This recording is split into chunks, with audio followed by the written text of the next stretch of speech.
Somaalia poliitiline kriis levib nüüd ka Mogadishu tänavatele. Relvastatud kokkupõrked puhkesid enne planeeritud valitsusvastast protesti, kus opositsioon süüdistas president Hassan Sheikh Mohamudit katses oma ametiaega pikendada. Tema ametiaeg lõppes 15. mail, kuid seda pikendati aasta võrra. Samal ajal süüdistab valitsus poliitiliselt motiveeritud relvarühmitusi. Viimast olukorda aitab meil arutada Wais Ahmed, SNF-i külalisteadur Chatham House'ist. Mis täpselt põhjustas kokkupõrked Mogadishus? Kas vaidlus käib peamiselt valimiste ajastuse või president Mohamedi volituste üle? Aitäh, et mind kutsusite. Ma arvan, et võib öelda, et mõlemad tegurid on praegusi kokkupõrkeid Mogadishus põhjustanud. Esiteks on president Mohamedi volitused lõppenud. Algne volituste tähtaeg oli 15. mai 2026. Ja ta väidab, et tal on uue põhiseaduse tõttu veel üks aasta, mille parlament on muutnud. Vaatamata vastuolulisele protsessile, milles mõned föderaalriigid ja opositsiooni esindajad ei osalenud. Teisest küljest, kuna presidendi ametiaeg on 1 aasta, väidab ta ka, et tahab korraldada ühe inimese ühe hääle valimisi, mida Somaalias pole viimase 50 aasta jooksul kunagi toimunud.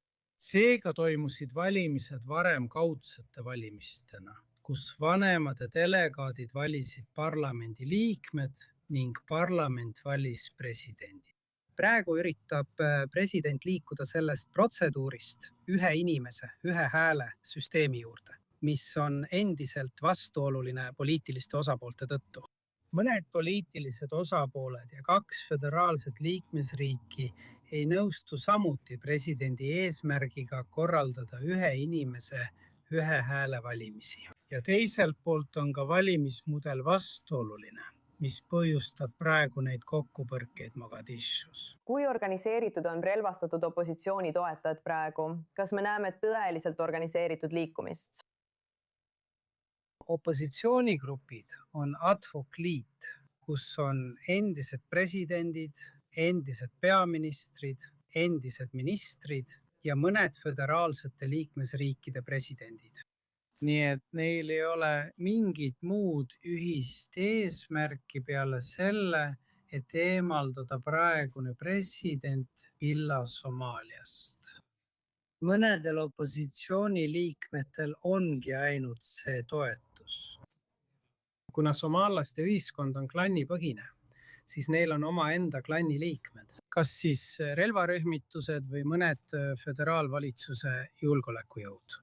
Nii et me võime öelda, et mingil määral on neil tugev toetus oma klanni poolt.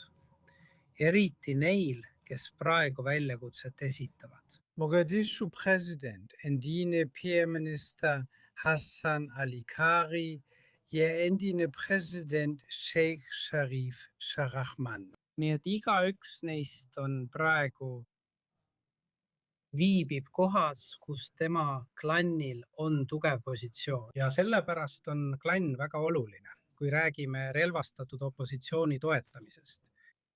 Kas te ütleksite, et see võib siis tähelepanu kõrvale juhtida Somaalia vägedel võitluselt Al-Shabaabiga? Absoluutselt.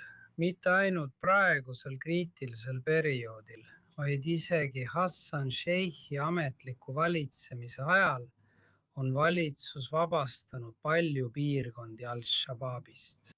Kuid kui valitsus alustas kohe neid vastuolulisi põhiseaduse muudatusi, rünnakud Al-Shabaabi vastu märkimisväärselt vähenenud ja paljud juba vabastatud Al-Shabaabi piirkonnad on nende võitlejate poolt uuesti vallutatud.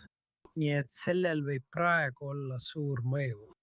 Wais Ahmed, tore, et olete täna meiega i24 News Englishis ja arutate neid viimaseid arenguid Somaaliast. Hindan seda väga. Pole tänuväärt.